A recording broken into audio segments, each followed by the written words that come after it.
দিদি ভাইয়ের বার্থডে বলে কথা, আর আমি বানাবো নর্মাল কেক, এটা তো হতেই পারে না। তাই বানিয়ে নিয়েছিলাম এই প্র্যাঙ্ক কেকটা, আর তার সাথে আরেকটা কেকও বানিয়েছি, চলো দেখাই। এই যে সেই মারাত্মক কেকটা বানিয়ে দিয়েছি আমি।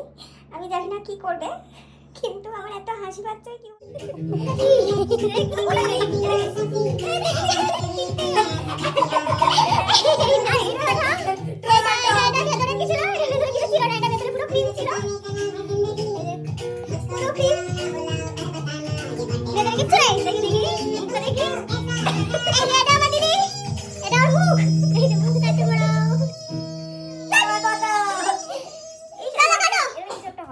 কি আছে?